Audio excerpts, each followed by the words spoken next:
Start. I'm Julie Haleska, and I'm your KHAM webinar chair. I also work for Health Recon Connect. I'm the area vice president. And today I'm very happy to bring the Atlas team on board, and I'm going to introduce Tim Lahamadou and Chris Nepis, and they are going to go ahead and start the presentation for Atlas. So take it away. Thanks, Julie. That last name is sometimes a challenge. You nailed it. All right. I'm going to go ahead and share my screen and we'll get started with the presentation here.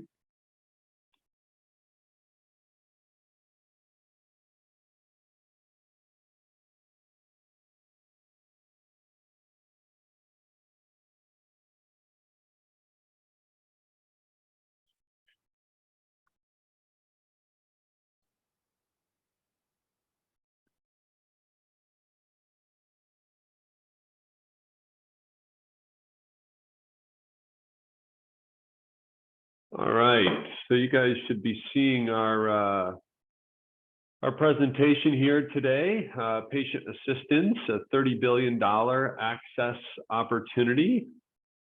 I'm Tim Lahamadou, Senior Vice President of Pharmacy for Atlas, and it's great to be here to discuss patient assistance and the opportunities in this space to support your patients and organization.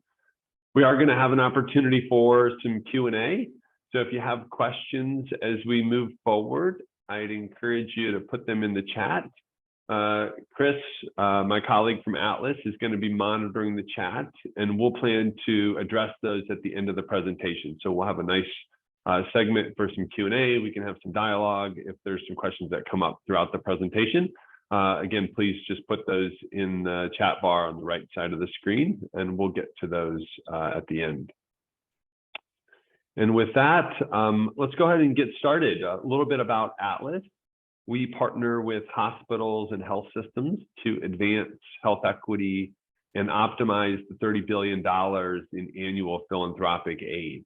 We're experts in this space, and we do leverage our technology to support more patients and capture more reimbursement for our health system and hospital partners. And it's been exciting to be in this space over the last few years because we're seeing more and more healthcare organizations make health equity a strategic initiative. And we're finding that that really aligns with their mission to better support their patients and community. So our learning objectives for today's session are to review the philanthropic aid market and discuss some of the complexities as well as the opportunities. We're going to understand how scaling a patient assistance program brings value to your organization and community. And then we're going to dive into some best practices with data, workflow, and technology. We'll also review a few elements from a case study. So with that, let's dive into the market as a whole when we talk about philanthropic medical financial aid. So the first thing that we want to level set on is, why do these programs and market exist? And here are a few stats which highlight the financial stress many of your patients are facing. Americans face more than $380 billion of out-of-pocket medical expenses, and 40% reported some type of anxiety around their ability to pay for care. But from my perspective, I think what's even more concerning is the impact on access to care. 25% are putting off treatment due to unaffordable costs. And the challenge here is, unfortunately, the problem isn't getting better. Part B for Medicare premiums increased by more than $21 per month, which was the largest single dollar increase in the program's history. And PwC, with their projections, have forecasted healthcare costs to increase by more than 6.5% this year. The medical debt situation isn't just a challenge for your patients. It impacts all of you on the provider side. A recent survey from Affordable Health Insurance indicated that more than 50% of Americans have some type of medical debt. And of those, 1 in 4 owes more than $10,000. So when you think about it in those terms, it's not just a couple $100 here and there for a physician office visit. These are really catastrophic situations from a medical debt perspective. And we anticipate the rise of premiums and high deductible health plans will continue to create more pressure. So this entire issue on the provider side from uncompensated care isn't going away anytime soon. And the medical debt situation has really become so severe that the field of oncology has coined the term financial toxicity. So I'm not sure how many of you have actually heard of that term, but it describes the negative consequences, out-of-pocket costs for medical care and healthcare in general have on outcomes. And numerous studies have described the problem as widespread, affecting as many as 73% of patients with cancer. So we're going to talk a little bit more about identifying areas of your organization which are ideal locations for patient assistance.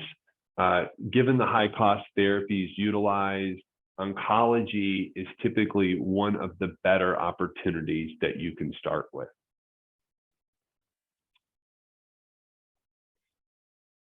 So we just reviewed the financial pressures for both patients and providers. However, one of the items that surprised me was this information from the National Academy of Medicine. And when looking at all the factors contributing to health, it's really interesting that the social, behavioral, and environmental factors account for 60%. 20% is genetics, and 20% is actual healthcare services.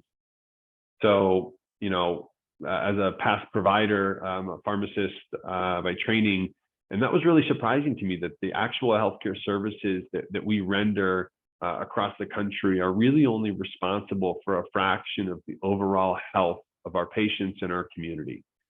And when you think about it, you know, this really shouldn't come as a surprise. You know, there is research out there that demonstrates the psychological and social strains actually impact physiological and biological response and outcomes.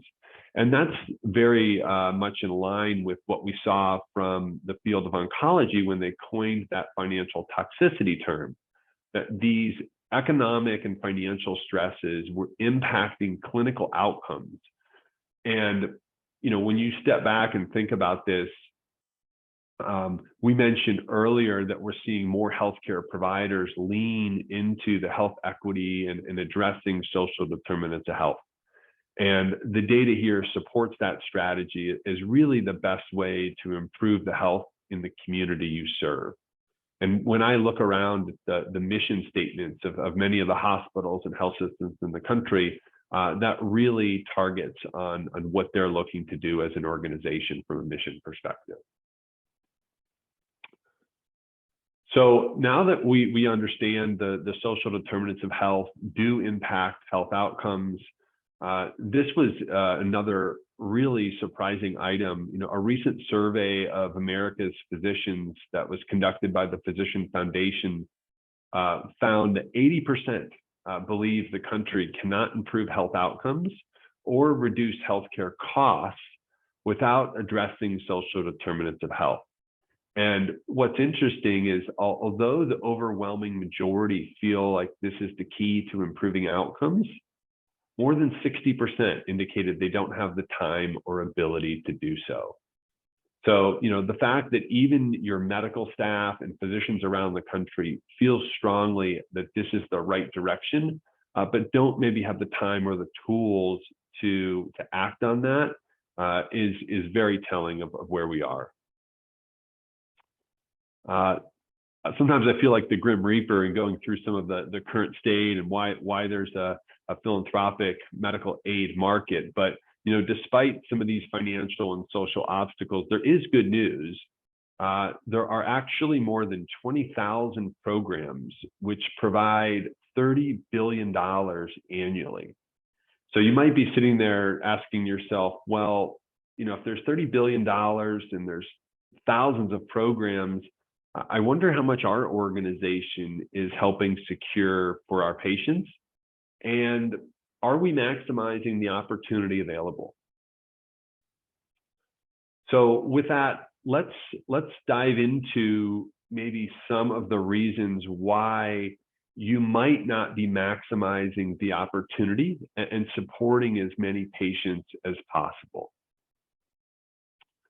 So to start, there's a lot of complexity across the 20,000 programs. Each patient assistance program can have its own unique application, eligibility, enrollment policy, and reimbursement process and workflow. And from an eligibility perspective, clinical, financial, and insurance-related data are often necessary in order to demonstrate need from the patient's perspective to the program. And then to make things maybe even more challenging, some programs, such as the independent 501c3s and foundations, they open and close frequently as their funding is available. And that requires constant monitoring because, in the morning they're open and in the afternoon they're closed. So sometimes we like to think about this patient assistance market and opportunity very similar to the scholarship scenario. So for those of you that maybe have high schoolers or kids in college, when they were starting, or maybe as they continue to move forward, you're hearing all of these scholarships that are available across the country for a variety of reasons. And you're thinking, well, how do I know if my son or daughter would potentially qualify for them? And how would I know where the information is to know how to apply, and what are the criteria? And that's very similar to here, where it's very disjointed. You have thousands of programs with billions of dollars that want to support your patients, but they don't know who they are and how to access them. And on the provider and patient side, you have patients that have a need, but which program across those thousands is the best fit for your patient? So that's on the program side. Let's talk a little bit about some of the challenges that are on the provider side. So since patient assistance opportunities do impact a variety of service lines and departments, the coordination can be difficult. Benefits verification and the prior auth process are really key elements to identifying which patients may be eligible and what programs they might be eligible for. We often see access and revenue cycle, pharmacy, and clinical operations involved in the process. However, each has a slightly different focus. When you think about the access and revenue cycle stakeholders, they're typically focused on, how can we make sure that the patients have access to care, there's a coverage, benefits verification, et cetera. And on the revenue cycle, they're focused on recovering cash opportunities. From a pharmacy standpoint, their main driver is around securing free and replacement drug therapy. And then from a clinical operations perspective, they're typically focused on optimizing care and the patient experience. So, consolidating all the data elements that you need is really another challenge in itself. We discussed earlier some of the different elements from a financial perspective, a clinical, insurance. Internally, when you think about that, the sources that are needed to identify eligible patients include, a database of programs, information within the electronic health record, and the billing system are really all essential sources. And from an external standpoint, some of the programs do require patient-centric items, such as consent forms or documentation. So when we reference data silos here as one of the challenges, that's what we're referring to, is do you have a good mechanism to pull all of that together so that whoever is supporting this service has easy and efficient access to that information. Moving down the line here on the compliance front, compliance is a common question that I receive from our partners. Are you using non-discriminatory practices to identify patients and programs, and making sure that you have a consistent charge methodology, especially when you're utilizing free or replacement drug? And that charge methodology is important for both the payers to prevent any type of fraud, as well as those of you that are 340B entities. And we're going to dive into that a little bit later as we get into some of the best practices on, how do you manage that and make sure that as you scale your patient assistance program, you do it in a compliant manner. And then lastly, I think one of the items we come across frequently is the lack of tracking and reporting. Do you know how much reimbursement you're securing? How many patients are you helping? Which locations or service lines are really benefiting from this service? And oftentimes those that have more of a manual approach, or maybe it's siloed across the various stakeholders that we just referenced, aren't talking to each other, and there's no centralized roll-up or reporting to really understand what that looks like at an enterprise level.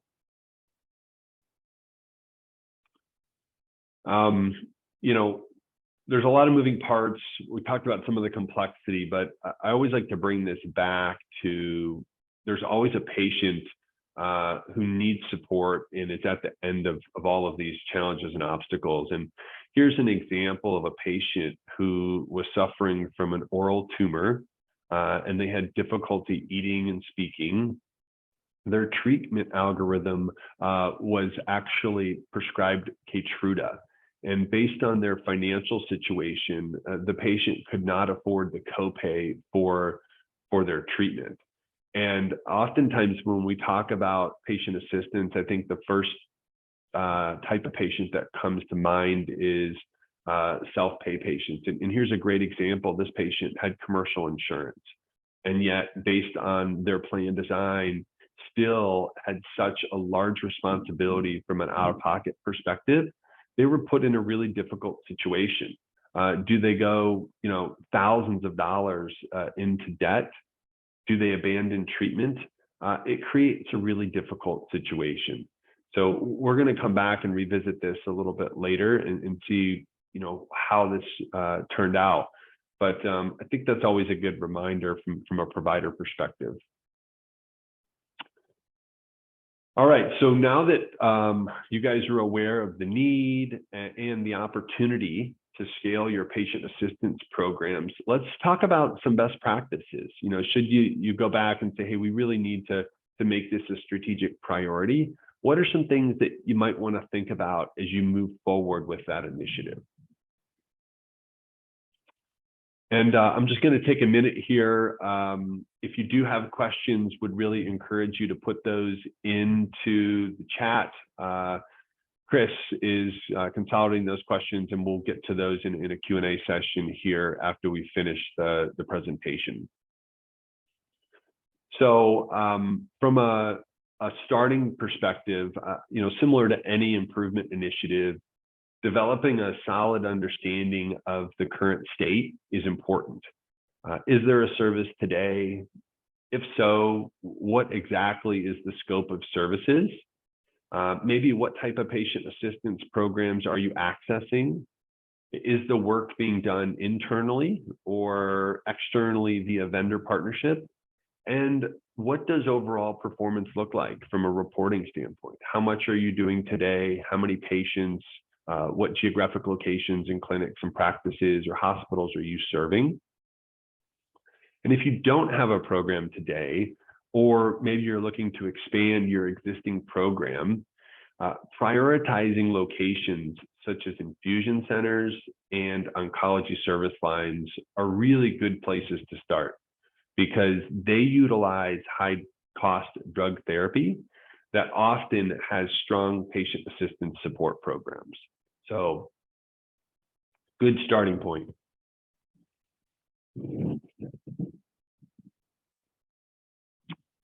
And, you know, as you move along with scaling your program or thinking about how to get it started, one of the key elements to a program is visibility.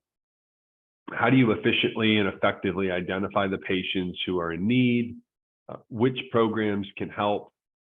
When identifying patients, there are really 4 core elements: diagnosis, drug, financial class, and social demographics. And those are the elements that you really want to consider as you're evaluating patients for eligibility. One of the misconceptions, and we touched on this a few slides ago about patient assistance programs, is that they're only for uninsured individuals. And as we saw in the example, commercial patients with high deductible health plans or HSAs are strong candidates, as are traditional Medicare or Medicare Advantage patients who lack a supplemental plan. So as you're thinking about your program, often we find partners that are focused exclusively on self-pay or indigent populations. There's a lot of other members that are from your community that are seeking service that you can support through these programs. So once you identify a patient, you know, you really want to think about what's your process to find the best program among these thousands of different options. And we've seen everything from Post-it notes, spreadsheets, custom databases, you name it, we've seen it. And unfortunately, I would say most of the systems and hospitals that we've encountered are attempting to do this manually. And they have typically great people, but they aren't empowering them with a tool. And so our recommendation is that utilizing a tool from a vendor, you know, we offer one, there's some others in the market as well that provide a robust database, as well as an automated process to identify the patients and match them to the ideal program, typically is most successful and most efficient.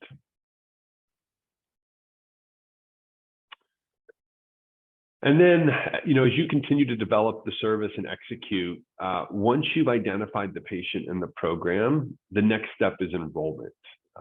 As part of the service offering and patient experience, I would say most hospitals and health systems do offer to enroll patients on their behalf. However, to do so, many of the patient assistance programs do require a patient consent, and then some of them also require some specific program deliverables. So as you're building out your service, think about who's going to perform the activities. Are you planning to do this internally, or will you outsource this? And maybe for those of you with multiple locations, do you want this to be a centralized service? From an award standpoint, there's 2 main types: cash from foundations and copay programs. And those awards will come typically directly to your lockbox, and then they'll need to be posted to the patient accounts. And then on the pharmacy side, free drugs or supplies, which are typically routed through the pharmaceutical supply chain at your organization. So I would encourage you to get your pharmacy stakeholders involved in that side of the equation. From a compliance perspective, you'll want to make sure your billing methodology is consistent. This really only applies when you're utilizing free or replacement drug, and you have 2 options. The first is to avoid billing for the free or replacement drug. And the second is to utilize a nominal charge. CMS actually recommends utilizing anything less than $1 and a penny. And if you're sourcing the drug for free, of course, you can't pass along a charge to the payer or the patient for the drug. But there is still the ability to pass along administration and facility fees if you utilize a nominal charge. The other value for using a nominal charge is if you're a 340B covered entity, you can avoid accumulation with your splitting software. And again, our recommendation is to use the nominal charge strategy because it can increase visibility with reporting, and it can also help you differentiate white bagging if that's something that your organization permits. And moving down the line here in the compliance sector here, on the 340B front, I get a lot of questions in that space, and I would say that the most popular is, do patient assistance programs put your 340B program at risk or create diversion? And the short answer is no. In fact, 340B entities have been under constant scrutiny, if you've seen any of the news lately, on how they're utilizing the cost savings from 340B. And actually utilizing some of your 340B savings to invest in your patient assistance program is a great way to demonstrate community benefit and really showcase the compliance with the program's intent. So we have a lot of partners who are 340B entities and securing a pretty substantial portion of 340B savings. And this is really a nice partnership from a patient assistance and community benefit perspective. And then the last item under compliance is the OIG. And this one's pretty simple. When administering a patient assistance program, you need to make sure that there are no intentional or unintentional discriminatory practices used to identify specific patients, ethnic groups, et cetera, or specific program submissions. And that's pretty standard practice. All right, and of course, no service is complete without tracking and reporting. This can be especially helpful to define community benefit on your Medicare cost report. It's also a great initiative for your community health needs assessment. And the reason that's the case is because the impact on the community is objective and it's quantifiable. So oftentimes we're seeing strategies from a CHNA perspective that there's an intent there to improve the health, but sometimes the performance and metrics are soft, which makes it difficult to include in some of the reporting. So, scaling your patient assistance is a great strategy from that perspective. And then, of course, I highlighted earlier the great use case for 340B entities. We even see some hospitals and systems who have a robust program socialize it as part of their patient experience offering. And on the bottom of this slide, you can see an example of how a technology platform can provide some visibility into your reimbursement captured, the type of programs, the number of patients served. And then there are additional items such as the locations or service lines that are supported.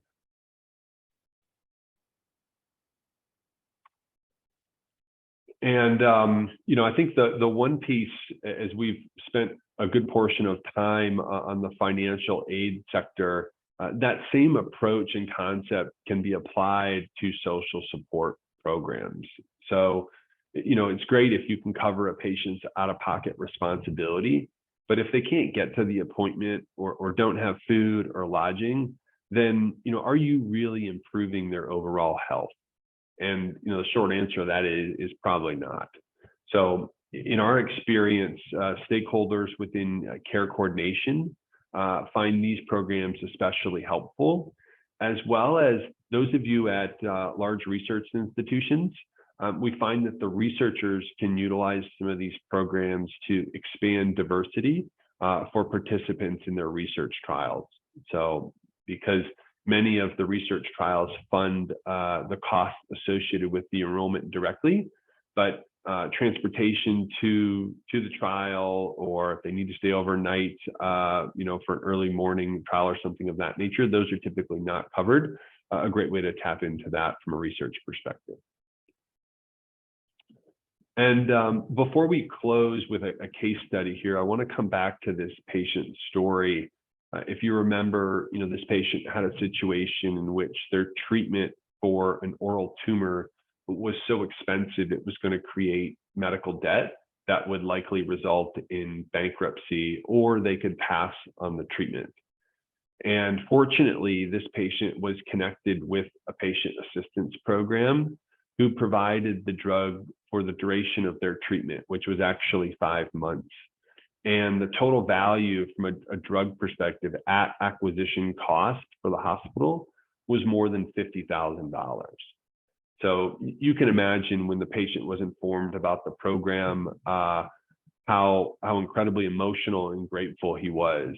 And I share this story because with the cost of healthcare, these type of situations come up more and more frequently. And I think sometimes it's easy to think, well, this just is how it is.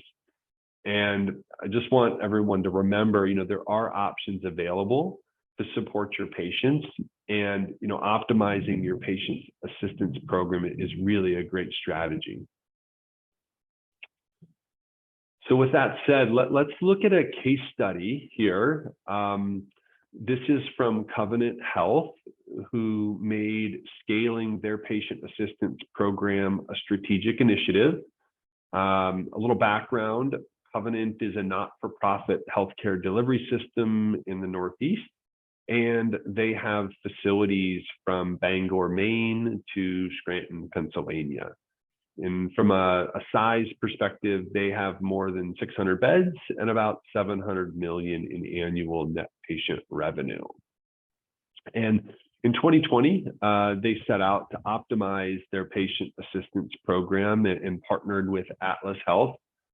We helped automate their process, which included everything from identifying eligible patients and matching them to the best program available, as well as our platform automates the enrollment and workflow functions to improve productivity and efficiency. And from a results standpoint, they saw a dramatic improvement in patient satisfaction, and their patient assistance increased from $500,000 to $2.6 million, all within a year. So very doable with the right expertise and tools, and a great example here of Covenant, who's really been able to scale their program and support their patients and community. So if you're wondering, well, what's the opportunity for your organization? This is a good starting point. There are a number of factors which impact the patient assistance, including payer mix, drug utilization, and volume. But this is a good estimate based on bed capacity on what might be available for your patients and your organization. So with that, I'm going to open it up for some questions. If you have items, please go ahead and put those in the chat, or we can just open up the microphones and you can come off mute and we can talk about it.